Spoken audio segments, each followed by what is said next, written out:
Wanita tua yang berada di samping dengan cepat mengingatkan, "Nicholas, kamu telah mengatakan sesuatu sebelumnya, mengatakan bahwa kamu akan berkomunikasi dengan menantu Duncan dan membiarkan dia setuju untuk membiarkan cucu Duncan mengambil nama keluarga Putri Duncan Allen di masa depan. Jangan lupakan ini." Nicholas tertegun sejenak, lalu tersenyum dan berkata, "Ini pasti yang aku katakan?"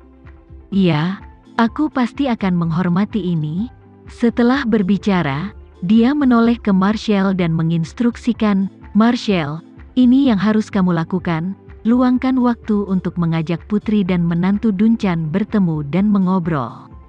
Tidak peduli apakah itu laki-laki atau perempuan di masa depan, selama menantu Duncan setuju untuk memberi anak itu nama keluarga Allen, kemudian keluarga Polen akan maju dan memberikan $100 juta untuk memulai perwalian bagi anak tersebut."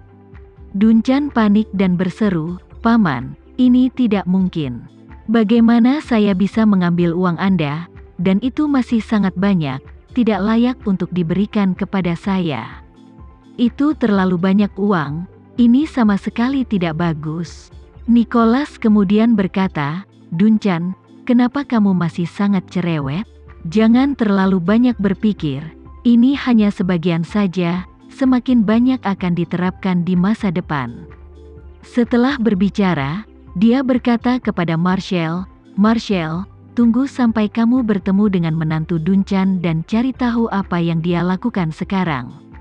Jika dia memulai bisnis, maka investasikan saja sejumlah uang untuknya, dan kemudian mengekspor beberapa sumber daya kepadanya. Jika dia bekerja paruh waktu, temukan pekerjaan di sistem penyelesaian dengan tingkat yang cocok, pendapatan, dan ruang pengembangan masa depan yang lebih baik untuknya, dan beritahu dia, alasan mengapa dia bisa mendapatkan semua ini karena dia menikahi Putri Duncan, dan setuju untuk memberi anak itu nama keluarga Allen. Dengan cara ini, di masa depan, dia tidak hanya akan lebih baik kepada Putri Duncan tetapi akan selalu berpikir bahwa nama keluarga anak itu sebagai Allen akan lebih baik. Allen tidak salah, tapi membuatnya sukses. Dengan cara ini, dia tidak akan pernah menyesalinya dalam hidupnya."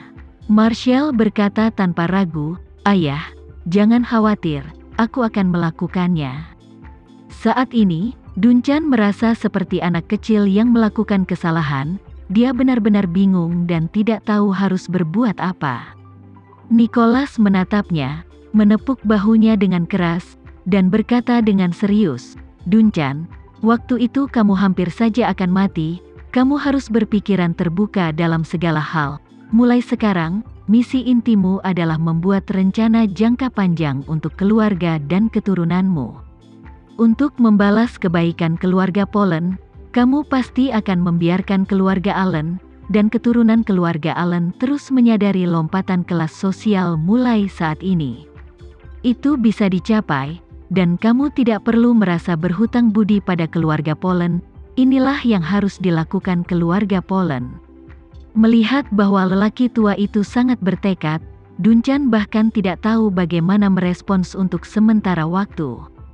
Dia tidak bisa membantu tetapi berkata, "Paman, saya tidak pernah merasa bahwa saya hampir terbunuh sebelumnya karena penyelesaian." Setelah jeda, dia melanjutkan, "Bagaimanapun, saya kebetulan memilih hari itu untuk menemanimu ikut bersenang-senang. Semuanya adalah pilihanku sendiri. Ketika saya menghadapi serangan, saya hanya bisa mengatakan bahwa saya tidak beruntung, dan saya tidak bisa mengatakan bahwa saya baik kepada keluarga Polen. Dan saya malu untuk mengatakan itu, meskipun saya hampir mati saat itu, saya sama sekali tidak memberikan bantuan substansial kepada keluarga Polen. Di depan para bandit bersenjata lengkap itu, saya tersungkur ke tanah bahkan tanpa sempat bereaksi. Paling-paling, saya hanya umpan meriam." Faktanya, Duncan masih memiliki sesuatu untuk dikatakan. Dia merasa bahwa alih-alih membantu keluarga Polen, orang yang benar-benar menyelamatkannya dan memberinya kehidupan baru adalah Tama, cucu keluarga Polen. Dia berhutang nyawa pada Tama, dan tidak mungkin membenarkan mengambil uang keluarga Polen pada saat seperti itu. Pada saat ini, lelaki tua itu bertanya dengan wajah dingin, "Apa? Ada apa dengan umpan meriam ini?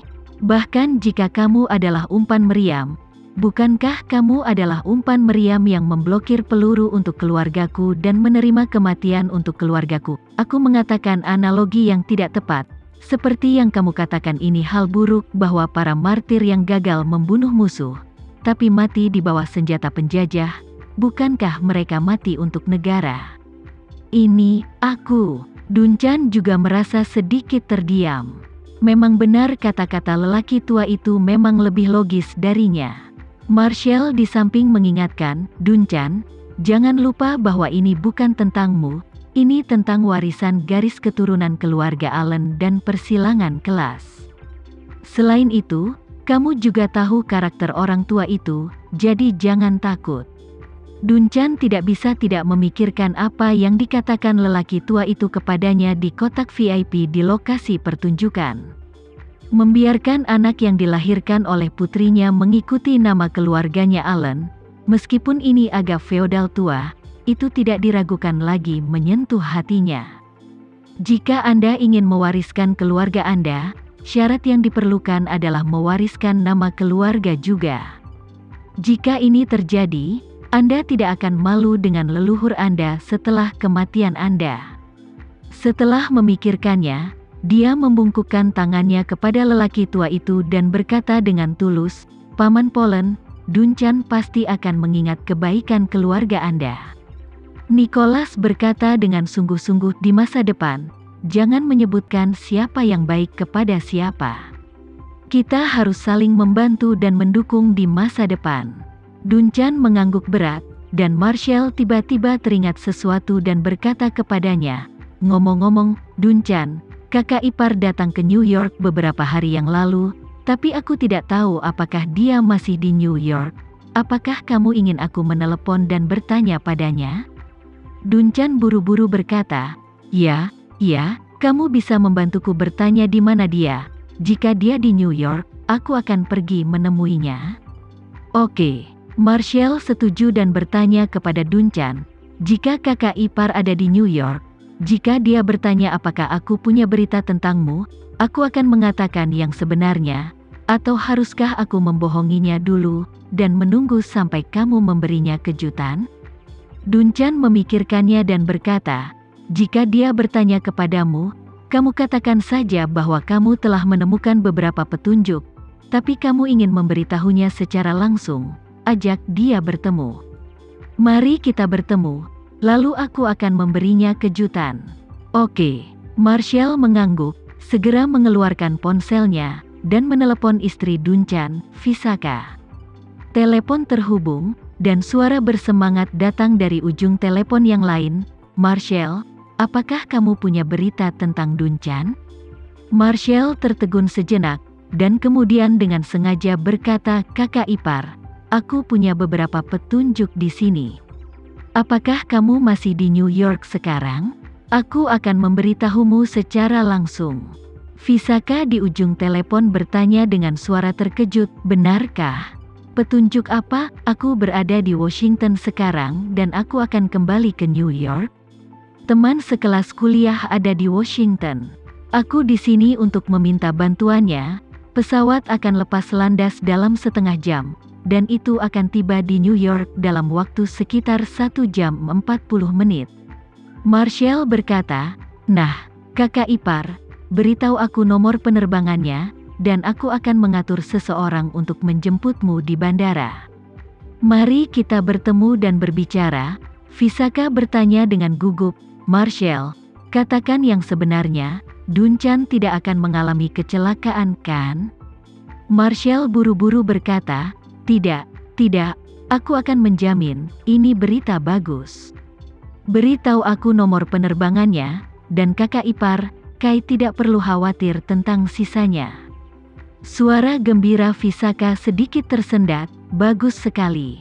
Dia berkata kepada orang-orang di sekitarnya, "Dania, Paman Marshall menelepon dan mengatakan ada kabar baik tentang ayahmu." "Benarkah?" Suara Putri Duncan datang dari ujung telepon yang lain.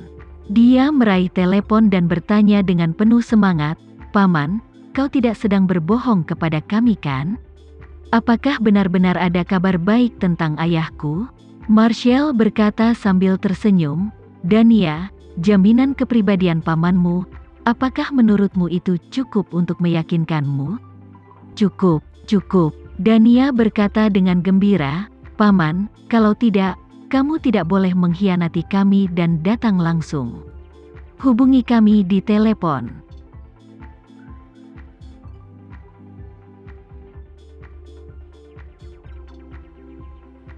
Sekian dulu ya video kali ini, kita lanjutkan lagi videonya di lain waktu. Oh iya, bagaimana menurut kalian? Semoga bisa sedikit menghibur kalian semua. Untuk teman-teman yang baru nonton, jangan lupa subscribe ya, hehehe. Dan kalau teman-teman ada yang ingin gabung langganan, bisa langsung gabung saja untuk dapat fitur yang menarik dan sedikit membantu Mimin. Terima kasih banyak sudah menonton, sampai jumpa lagi, bye bye bye.